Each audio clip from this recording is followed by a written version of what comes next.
नमस्कार दोस्तों, मेरा नाम है रजनीश। स्वागत करता हूं आपका हमारे YouTube channel connecting India exam solution में। दोस्तों, connecting India exam solution India का ऐसा प्लेटफॉर्म है जहां पे आपको एक्सपोर्ट इंपोर्ट से रिलेटेड सारी जानकारी डिटेल में समझाई जाती है। और कनेक्टिंग इंडिया हाल ही में आपके लिए ऑनलाइन ट्रेनिंग लेके आया है जिसमें आपको कम्प्लीटली एक्सपोर्ट आप सीख सकते हैं। अगर आप हमारी ऑनलाइन ट्रेनिंग ज्वाइन करना चाहते हैं तो स्क्रीन पे दिए गए नंबर पे आप कॉल करके हमसे कांटेक्ट कर सकते हैं और ट्रेनिंग को ज्वाइन कर सकते हैं। ट्रेनिंग में आपको कम्प्लीटली सिखाया जाएगा कि किस तरीके से आप एक्सपोर्ट का डॉक्यूमेंटेशन होता है, क्या प्रोसीजर होता है, किस तरीके से बायर फाइंडिंग होती है, क्या पेमेंट टर्म है, क्या शिपिंग टर्म्स है। ये सारी चीज़ें आपको हम कम्प्लीटली हमारे ट्रेनिंग के माध्यम से सिखाते हैं। तो दोस्तों, शुरू करते हैं इस वीडियो को। जो आपने टाइटल में जैसा देखा कि इंडिया से हैंडीक्राफ्ट का एक्सपोर्ट कैसे किया जाए, तो आज हम उसी टॉपिक पे चर्चा करेंगे। बने रहिए वीडियो के अंत तक, आपको कम्प्लीटली हम जानकारी देंगे इस वीडियो के माध्यम से कि हैंडीक्राफ्ट का एक्सपोर्ट अगर इंडिया से किया जाए तो कैसे किया जाए। तो दोस्तों, पहले तो ये समझ लेते हैं कि हैंडीक्राफ्ट होता क्या है। हैंडीक्राफ्ट देखा जाए तो दो वर्ड से मिलकर बना है, हैंड और क्राफ्ट, मतलब हाथ से बनी ऐसी चीजें जो सजावट के और अलग अलग यूजेस में काम में ली जाती है, वो हैंडीक्राफ्ट होते हैं। तो अब हैंडीक्राफ्ट किस किस टाइप्स के हो सकते हैं, जैसे हैंडीक्राफ्ट आपके वुडन के भी हो सकते हैं, हैंडीक्राफ्ट आपके स्टोन के भी हो सकते हैं, जैसे marble granite and sand stones के अंदर मूर्तियां बनती है, अलग अलग टाइप्स के स्टेच्यूज वगैरह, अलग डिजाइन एंड पैटर्न्स बनता है। वैसे ही आपका हैंडमेड कोई भी कारपेट हो सकता है, वो भी हैंडीक्राफ्ट में आ गया। आपका हैंडमेड आपके हैंडलूम्स वगैरह हो गए हैं, ठीक है। तो ये सब आप ये हैंडीक्राफ्ट में आती है। और हैंडीक्राफ्ट के यूजेस क्या क्या हैं, जैसे कोई लोग सजावट में लेते हैं, कई लोग घर के बाहर बगीचों में जैसे स्टोन के हैंडीक्राफ्ट वो वहां पे लगाए जाते हैं। और जैसे हैंडलूम्स वगैरह हो गया आपका, जो हाथ से बनाई हुई जो कई सारे कपड़े होते हैं जो उनको कई लोग घर में यूज लेते हैं, पहनने में पहनते हैं उनको। जैसे पर्स वगैरह हो गए हैंडमेड बने हुए। साथ में आपका कारपेट हो गया जैसे, तो उसको घर में ऑफिसेज में काफी सारी जगह पे यूज होता है। साथ आपका कई सारा वुडन आर्टिकल्स हो गए, वुडन हैंडीक्राफ्ट्स हो गए आपके, ठीक है। कॉपर्स वगैरह के यूटेंसिल्स वगैरह हो गए आपके, ये सारे हैंडीक्राफ्ट में आपका आता है। तो वैसे स्क्रीन पे आपको हम सारी जानकारी शायद में शेयर करते जा रहे हैं कि भाई किस हैंडीक्राफ्ट का कहाँ पे ज्यादा डिमांड है, क्या कंट्री में क्या पोजीशन चल रही है, हैंडलूम के लिए अभी क्या है, पूरा हैंडलूम का किस तरीके का मार्केट है और हैंडीक्राफ्ट का क्या क्या मार्केट है, सारा आपको अभी वीडियो में स्क्रीन पे आपको दिखता चलेगा और सारे स्टैटिस्टिक्स आपके सामने रहेंगे, ठीक है। तो आगे बात कर लेते हैं कि हैंडलूम की जो डिमांड है वो कितनी है, कैसे है और किन किन कंट्रीज में। तो देखा जाए तो लास्ट 8 से 10 सालों के अंदर इंडिया से काफी सारा हैंडलूम और हैंडीक्राफ्ट का एक्सपोर्ट बढ़ा है और इंडियन गवर्नमेंट भी इसको काफी सपोर्ट करती है। और इंडियन गवर्नमेंट ने इसके लिए एक अलग से ही आपका एक्सपोर्ट प्रमोशन काउंसिल्स बनाई हुई है, जो हैंडीक्राफ्ट के लिए कई सारे ट्रेड फेयर वगैरह अरेंज करती है, आपको ड्रॉबैक वगैरह की जानकारी देती रहती है। फॉरेन ट्रेड पॉलिसी जो भी नहीं आती है हर 4 साल में, तो उसमें हैंडीक्राफ्ट के लिए क्या नया आया है उसकी अपडेटेशन देती है। तो अगर आप हैंडीक्राफ्ट का एक्सपोर्ट करते हैं तो आपको जो हैंडीक्राफ्ट प्रमोशन काउंसिल्स होती है उसका भी आप RCMC आपको लेना होता है। अब दोस्तों, हैंडीक्राफ्ट में बात यह है कि हैंडीक्राफ्ट को अगर आप एक्सपोर्ट करते हैं, अगर आप नए एक्सपोर्टर हैं तो आप मतलब हैंडीक्राफ्ट के प्रोडक्ट से शुरू कर सकते हैं। तो सबसे कम बजट में भी चालू होने वाला एक प्रोडक्ट हम इसको कह सकते हैं कि हैंडीक्राफ्ट जरूरी नहीं हम पूरा कंटेनर भर के भेजें, हम इसको जैसे 2 पीसेस, 3 पीसेस, 5 पीसेस, इस टाइप्स में भी हैंडीक्राफ्ट के प्रोडक्ट को एक्सपोर्ट किया जा सकता है। जैसे कि किसी ने 10 पीसेस कुछ जो हैंडमेड आर्टिकल्स होते हैं उनके ऑर्डर किए, तो जरूर नहीं उनको कंटेनर से करें, हम उनको बाय एयर जो आपका कुरियर होता है, कुरियर कंपनी के द्वारा उनके घर तक भी हम डिलीवरी प्रोवाइड करा सकते हैं। और बात यह है कि अर्निंग जो है इसमें बहुत अच्छी हो जाती है। हैंडमेड काफी सारी चीजें, वैसे ये महंगा बिकता है फॉरेन मार्केट में, इसमें बहुत अच्छी इनकम आप अर्निंग कर सकते हैं। जब आपका 5-10 हजार का आइटम आराम से 20,000, 30,000, 40,000, 100%, 200% तक इसमें मार्जिन आ जाता है। तो आप अगर आप नए हैं तो मैं स्ट्रांगली रिकमेंड करूंगा आपको कि आप जरूर से जरूर एक बार हैंडीक्राफ्ट के प्रोडक्ट्स में ट्राई करके देखिए। हैंडीक्राफ्ट कुछ भी आइटम, किसी भी तरीके का आइटम में हो सकता है, जैसे हमने आपको अभी आगे बताया जैसे कि भाई स्टोन का हो सकता है, हैंडमेड कोई भी आर्टिकल हो सकता है, वुडन हो सकते हैं, यूटेंसिल्स हो सकते हैं। तो काफी सारे प्रोडक्ट हैं जो आपके हैंडीक्राफ्ट के अंदर आते हैं। तो दोस्तों, बात करते हैं हैंडीक्राफ्ट इंडिया से कहाँ कहाँ जाता है। तो इंडिया से हैंडीक्राफ्ट की डिमांड, जैसे मैंने आपको बताया, काफी सारी बढ़ी है। लास्ट 10 साल में काफी सारा हैंडीक्राफ्ट का एक्सपोर्ट बढ़ा है। तो इंडिया से जो हैंडीक्राफ्ट है वो आपका मोस्टली यूएसए में जाता है।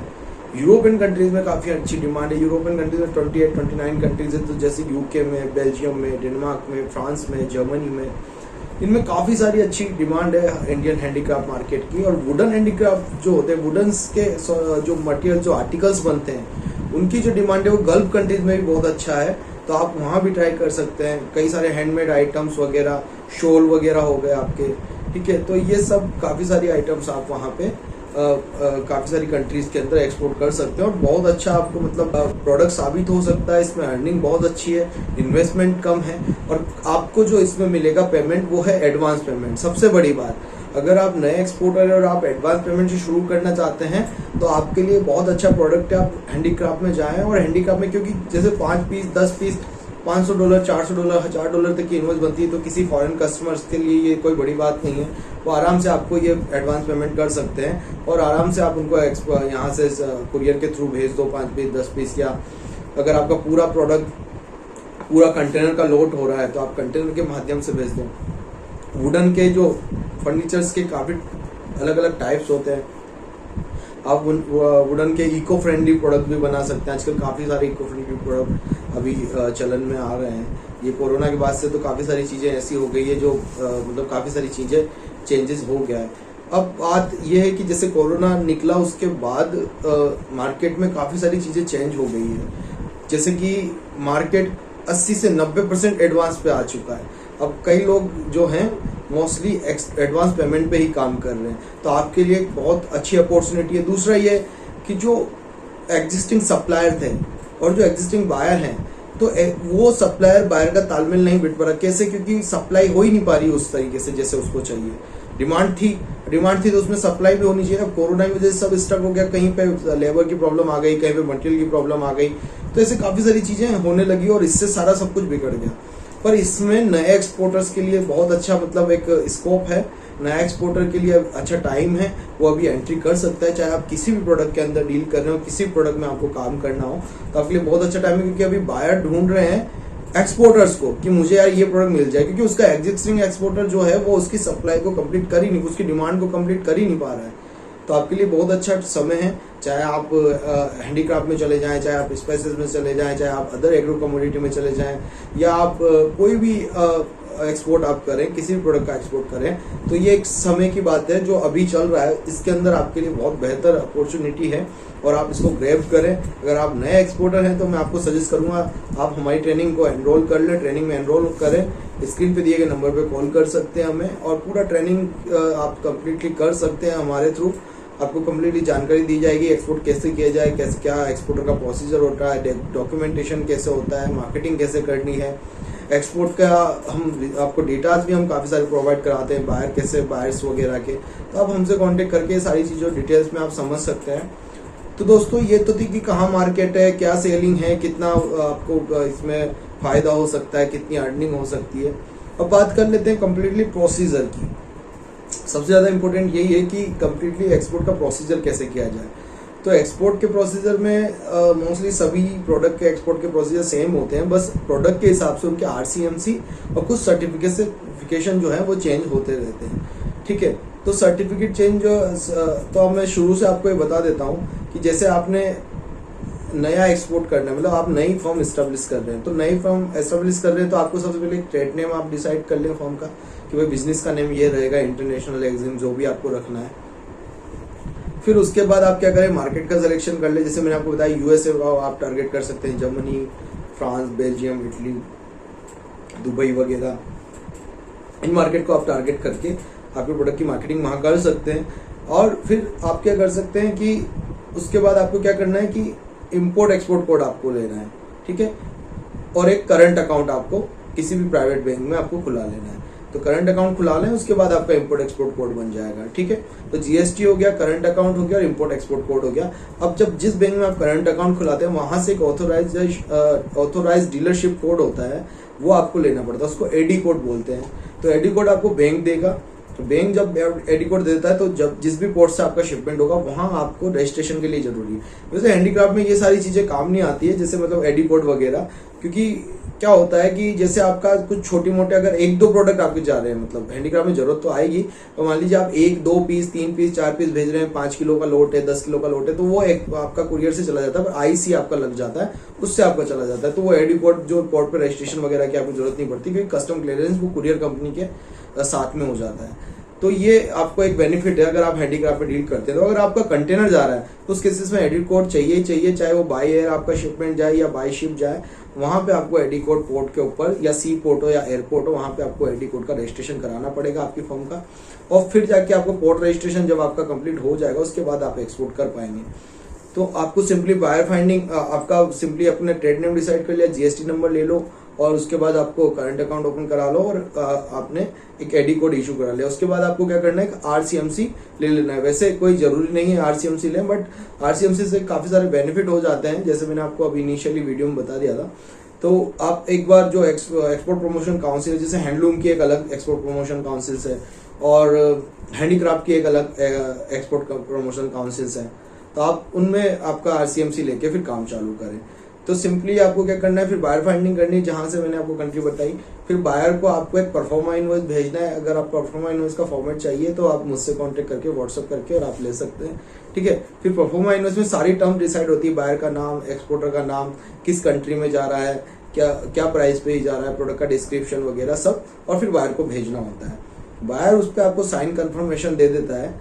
ये मैं सी एक्सपोर्ट के थ्रू जो जाते हैं पूरा कंसाइनमेंट उसका प्रोसीजर बता रहा हूँ। बाकी कुरियर में तो आपको ज्यादा कुछ इशू वाली बात नहीं आती है। आपने ऑर्डर लिया, बाहर से पेमेंट डला लो, आपका करंट अकाउंट का नंबर देके, और स्विफ्ट कोड आपका उसमें होना जरूरी है, करंट अकाउंट नंबर, आपका स्विफ्ट कोड, तो ये दोनों आप बायर को दे दो, वो पेमेंट कर देगा, और फिर आप कुरियर कंपनी को सौंप दो। पर आप अगर बाय शिप अगर करते हैं, अगर आपका पूरा कंटेनर का लोड जा रहा है, तो उसके अंदर आपको एक प्रोसीजर अपनाना है।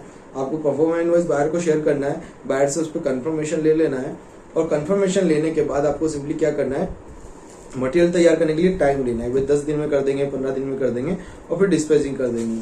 पोर्ट पे डिस्पैचिंग कर दो, पहले से कस्टम हाउस एजेंट आपका वहां पे होना जरूरी है, और सीएचए के थ्रू आपका वो कस्टम क्लियरेंस हो जाएगा। फिर जो सीएचए आपको फ्रेट भी प्रोवाइड करा देगा बाहर की कंट्री तक पहुंचाने का, या आपका फ्रेट फॉरवर्डर आप अलग से ले सकते हैं, फ्रेट फॉरवर्डर से अलग से कॉन्टेक्ट आप कर सकते हैं, तो वो आपको फ्रेट प्रोवाइड करा देगा। तो कंटेनर अलॉटमेंट फ्रेट फॉरवर्डर जो बुकिंग प्रोवाइड कराएगा उससे होगा, और आपका सीएचए कंटेनर लेके आपका मटेरियल उसमें स्टफ करेगा, और फिर जिस भी वेसल से आपका कंटेनर जाना है, वेसल मतलब एक बड़ा जहाज जिसके अंदर कंटेनर रख के, और फिर वो वहां से सेल हो जाएगा, डिस्पैच हो जाएगा, और जिस भी कंट्री में जाना है वहां पहुंच जाएगा। अब देखो, एक्सपोर्ट का जो मटेरियल है वो 2 तरीके से जा सकता है। एक तो जाता है फुल कंटेनर लोड, एक जाता है less than container load, LCL. तो एफसीएल और एलसीएल 2 टाइप के कंटेनर आप कर सकते हैं। एफसीएल तो क्या हो गया कि सिर्फ आप ही एक्सपोर्टर है और आपका एक कंटेनर पूरा बुक हुआ है, आपने मटेरियल भरा और चला गया। क्योंकि हैंडीक्राफ्ट में मोस्टली एलसीएल जाता है, तो एलसीएल में क्या होता है कि जैसे 4-5 एक्सपोर्टर है, उनका मटेरियल एक कंटेनर में रखा और फिर वो डेस्टिनेशन पे पहुंचता है। तो इस तरीके से फिर आपका काम होता है एलसीएल में। तो दोनों ही तरीके से आप काम कर सकते हैं, एफसीएल भी कर सकते हैं, एलसीएल भी कर सकते हैं। आपको ध्यान रखना है हमेशा, आपको जब आप सारे आपका डिस्पैचिंग हो जाता है तब आपको ध्यान रखना है बिल ऑफ लेडिंग आपको टाइमली ले लेना है। बिल ऑफ लेडिंग एक ऐसा डॉक्यूमेंट होता है जो प्रूव करता है कि आपका मटेरियल इंडिया के पोर्ट से डिस्पैच हो चुका है, और अब इतनी तारीख को मतलब उस पर डेट भी होता है कि भाई इतनी तारीख को निकल गया। उस पर कंटेनर नंबर होगा जिस कंटेनर में आपका मटेरियल गया, और वो वेसल का नाम भी होगा जिस वेसल में आपका कंटेनर गया, ठीक है।